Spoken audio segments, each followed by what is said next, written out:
For 4 years, my family told anyone who would listen that I killed my niece. They said it at her funeral out loud, in front of 70 people. They said it at Christmas dinners I wasn't invited to. They said it to cousins, to neighbors, to old friends who hadn't thought about me in years.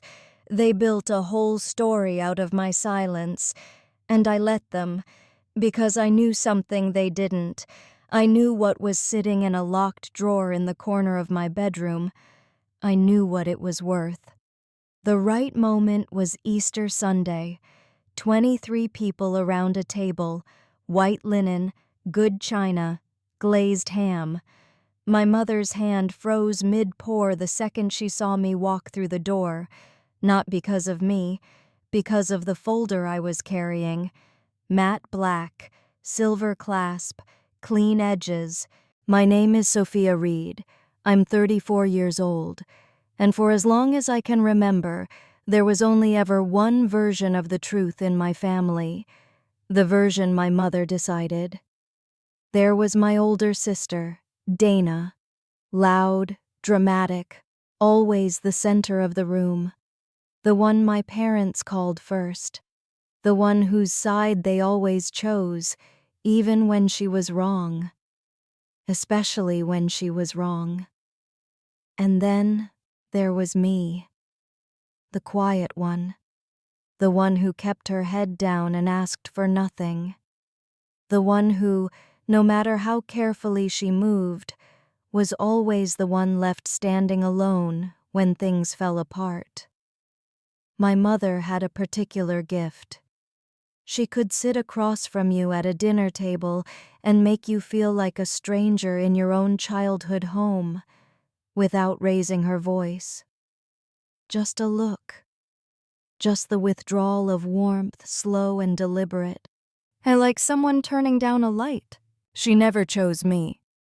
But what I came to understand, slowly and privately, over 4 of the longest years of my life, was that I hadn't come to that Easter table looking for her approval. I hadn't come to defend myself. I hadn't come to argue or cry or beg them to finally believe me. I came to place something on that table that 4 years of lies and silence and careful manipulation could not undo. I came to return the truth to a family that had buried it. But before I tell you what happened when that folder opened, you need to understand how we got there. Because this story didn't start at Easter. It started 4 years earlier on a rainy Tuesday afternoon, sitting in a lawyer's office I wasn't supposed to know existed. The day I discovered that my late brother had never forgotten me. 70 people watched her mother point a finger across the casket. 70 people, cousins, neighbors, old church friends in their pressed black coats. And not one of them said a word when Margaret Reed's voice cut through the quiet hum of that funeral home like a blade through still water. "You killed my granddaughter." The words didn't echo. They didn't need to. The room was already so still you could hear the flower arrangements settling in their vases. Sophia stood 4 feet away, both hands folded in front of her black blazer, eyes level, breathing even. She didn't flinch. She had rehearsed this, not out of calculation, out of survival. She had stood in a scalding shower at 2 in the morning, night after night, and let the words hit her before they could surprise her in public. So when they finally came, she was ready, but she said nothing. Her mother's finger trembled, not with doubt, with absolute conviction. "She was in your care. You were supposed to watch her, and now she is gone." Around the room, heads turned. A few people stepped back. Sophia's sister Dana stood just behind their mother, head bowed, hands clasped, the picture of grief. But Sophia caught it. The small movement. The almost imperceptible tilt of Dana's chin as her eyes moved sideways to gauge the room's reaction. Dana was not grieving. Dana was watching. Little Maya had died on a Tuesday. Acute viral myocarditis, a sudden catastrophic inflammation of the heart muscle that no one had seen coming and no one could have prevented. The medical examiner had been clear. The pediatric cardiologist had been clear. The family had chosen not to hear any of it. Sophia stood at that casket, 7 feet from the body of a child she had loved like her own, and she let her mother's words land on her skin and slide off. 70 people watched her stay silent. Most of them decided her silence was guilt. That was their first mistake. 1 week later, her parents called a family meeting. Sophia drove herself. She wore the same black blazer. She owned 4, identical, laundered and pressed, over a pale gray blouse. She arrived exactly on time and walked into her childhood home without knocking because she had never needed to before. They were already seated. The dining room had the deliberate formality of people who had prepared a presentation. Her father at the head, her mother to his right, spine straight, reading glasses on, a manila folder in front of her, and Dana sitting across from Sophia's chair with the expression of someone who is pretending to be reluctantly present at something they personally organized. Sophia sat down. She placed her hands flat on the table. She looked at each of them in turn and waited. Her father cleared his throat. We've made some decisions about Marcus's estate. Marcus, her brother, dead 2 years before Maya, quietly and suddenly, from a condition no one had taken seriously until it was too late. The one who had sat with Sophia every summer on the back porch and talked about money and the future and the things he was going to do to make sure no one in this family ever had to struggle. The one who had loved her most clearly and most consistently of anyone she had ever known.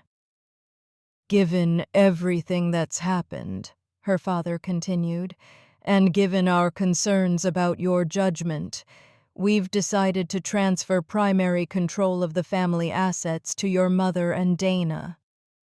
"Effective immediately," Dana added, and there was something in her voice she hadn't bothered to hide, a brightness, barely restrained. Her mother placed both hands flat on the folder. "You are unfit, Sophia. I think somewhere inside yourself you already know that." Sophia looked at her mother, and she thought about Marcus. She thought about the conversation they'd had 3 months before he died, sitting in his car in a parking garage downtown, engine off, takeout containers forgotten on the back seat.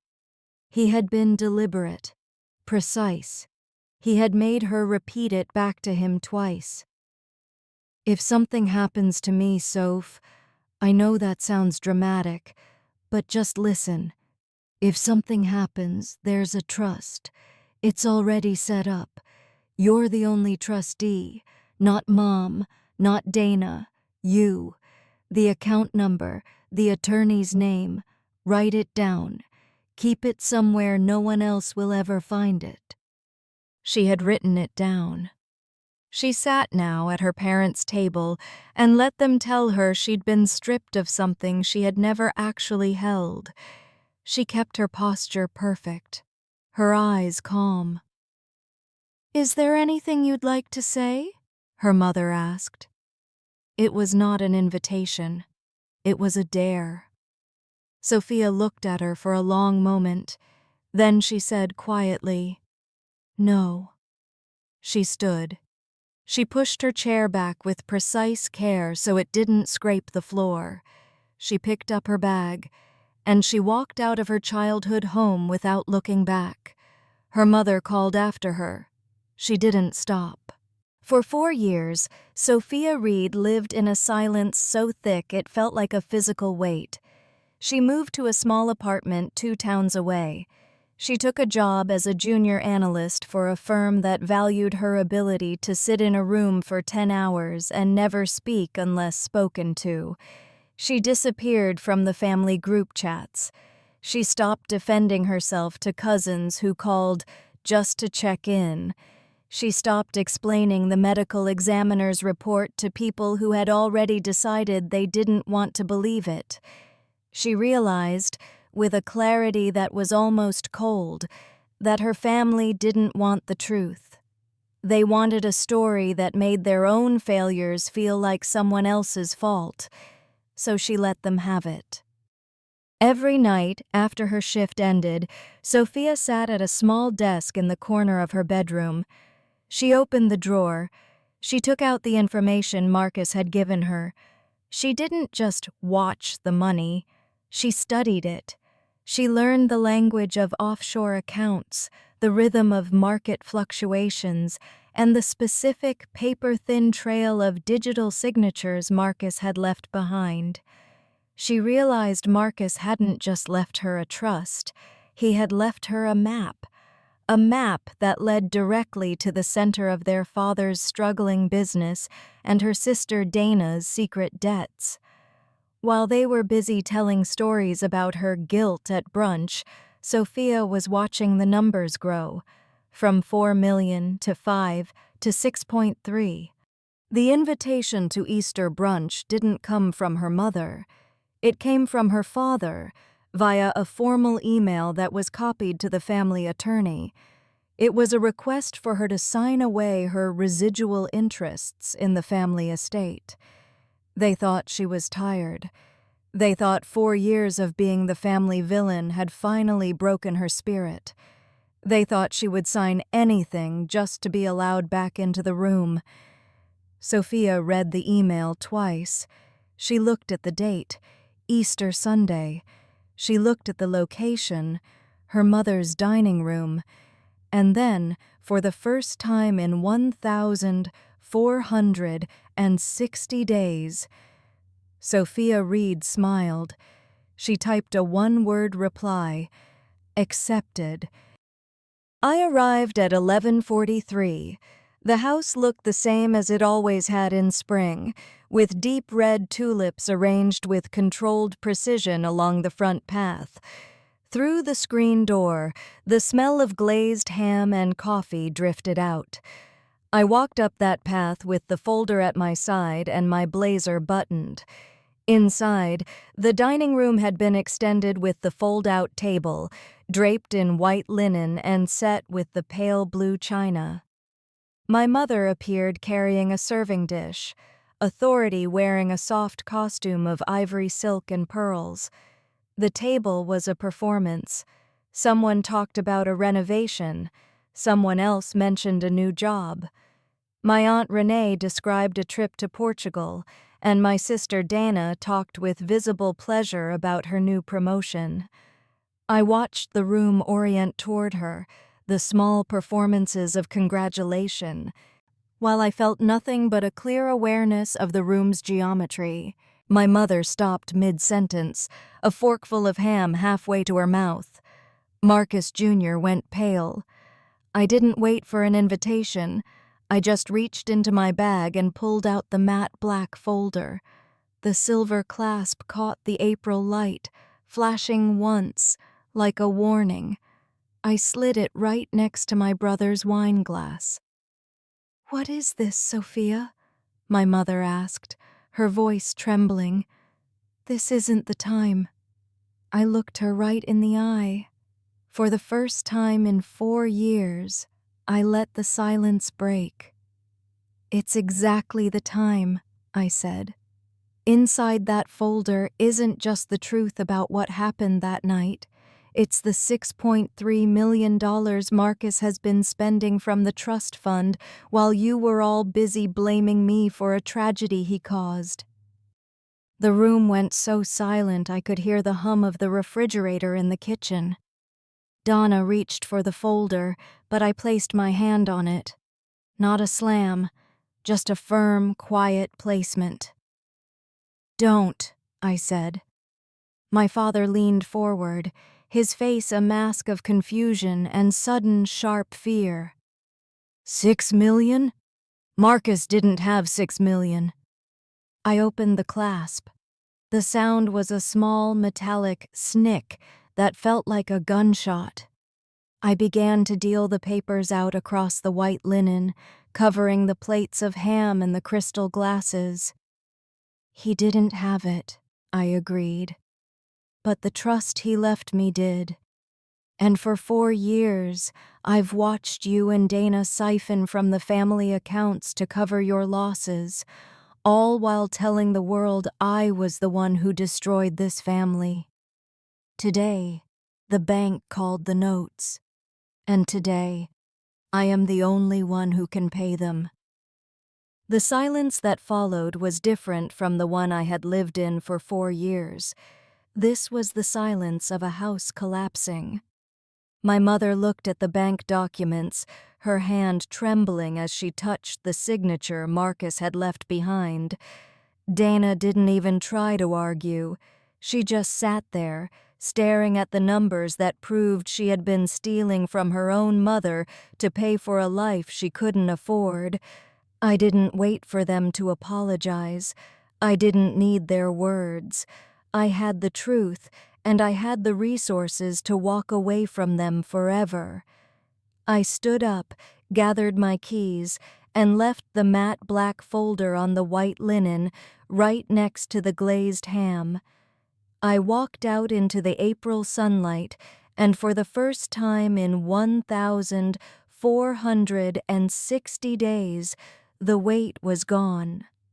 She sat in her apartment, in the April evening, in the specific and ordinary piece of a place that was entirely her own and always had been, and she breathed. Eli appeared in his doorway in his pajamas. "Mom," he said. "Yeah." That was kind of a weird brunch.